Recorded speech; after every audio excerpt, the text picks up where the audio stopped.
नमस्कार दोस्तों, मैं आशा आज सुनाने जा रही हूँ खुद की लिखी कहानी पेंसिल का छोटा सा टुकड़ा। समय कब पंख लगाकर हाथ से रेत की तरह फिसल जाता है, इसका हमें एहसास तक नहीं होता और जिंदगी एक मोड़ पर आकर ठहर जाती है जहां हम अपनी उधेड़-बुन में उलझकर रह जाते हैं। बचपन बहुत पीछे छूट जाता है। वो हमें आज याद तक नहीं आते जो बचपन में हमारी जिंदगी का एक अहम हिस्सा थे, लेकिन फिर भी दिल के किसी कोने में वो सुरक्षित रहते हैं। आज नींद नहीं आ रही थी। घड़ी में देखा रात के 2 बज रहे थे। पर्दा हटाकर देखा तो अंधकार ने हर चीज को अपने आगोश में समेट रखा था। आज पढ़ने लिखने बैठती हूँ तो कोई परेशान नहीं करता। पेन पेंसिलों के ढेर सामने रखे रहते हैं। मन बचपन की ओर उड़ा जा रहा है। दीदी, मुझे भी लिखना सिखाओ ना, कहकर वह मेरे पास बैठ जाती और बड़ी ही लालसा भरी नजरों से वह मुझे देखती रहती तो मैं उसे कॉपी का एक पेज दे देती थी। लेकिन वो उसका क्या करती? वो अपनी बड़ी बड़ी आंखों से मुझे देखती रह जाती। वो पेंसिल का इंतजार कर रही थी जो कि मेरे पास भी एक ही थी। तभी आवाज सुनकर सहम कर वह अपने घर चली जाती। सामने ही तो रहती थी अपने चाचा चाची के साथ। माँ पिता गुजर चुके थे। पेंसिल का छोटा सा टुकड़ा जो मेरे काम का नहीं था, मैंने उसे दे दिया था। बहुत खुश हो गई थी वो। अपनी लगन मेहनत से वो अपना नाम लिखना सीख गई थी, साधना। मुझसे थोड़ी ही छोटी थी। हम भाई बहनों को पढ़ते देख वो अपनी मोटी मोटी आंखों से एकटक निहारती रह जाती थी। उसके हृदय में उठने वाली भावनाओं से हम सभी अनजान थे। माँ ने हाथ से रजाई हटाते हुए कहा, अरे अब तो उठ जा, ले चाय पी जल्दी। देख, साधना ने घर का सारा काम निपटा लिया। तो मैं क्या करूं?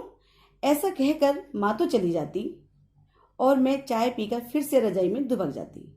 ना ही मुझे जल्दी उठना था और ना ही कोई काम करना था। मेरा बस चलता तो मैं कोई काम ही नहीं करती। ठंडी में भी कोई काम करता है भला?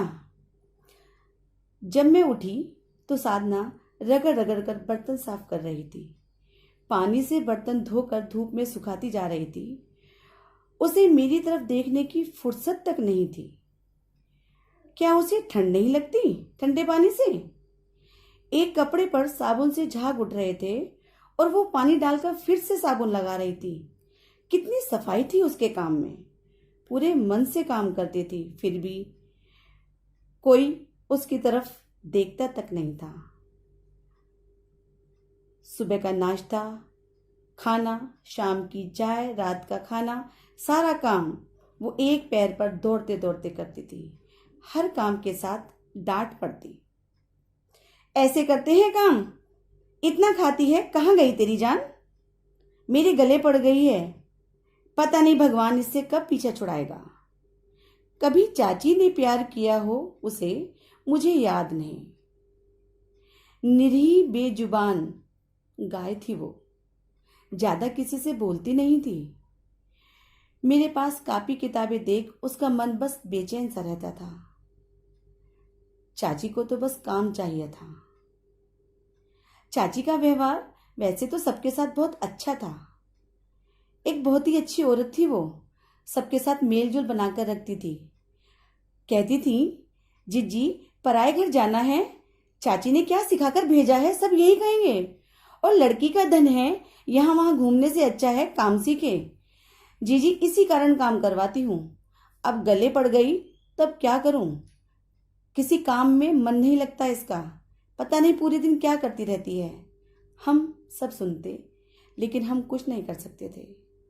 हमने उसे कभी खाली बैठे नहीं देखा, हमेशा काम में उलझी ही पाया।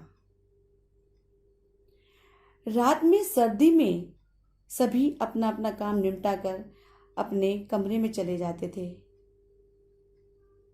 और वो बरामदे में ठंडी रजाई में बैठकर कुछ लिखने की कोशिश करती। ऐसा करते उसे मैंने अक्सर देखा था। बरामदे में कम लाइट में आंख गड़ा गड़ा कर लिखती थी वो। अचानक चाची की आवाज सुनाई देती, बिल जाता है, बिजली क्यों फूंक रही है? और वो लाइट बंद कर देती। यही रोज का क्रम था। आज पेंसिल के एक छोटे से टुकड़े को मैं डस्टबिन में फेंक रही थी, जिसे साधना बहुत संभाल कर रखती थी। यही थी मेरी छोटी सी कहानी।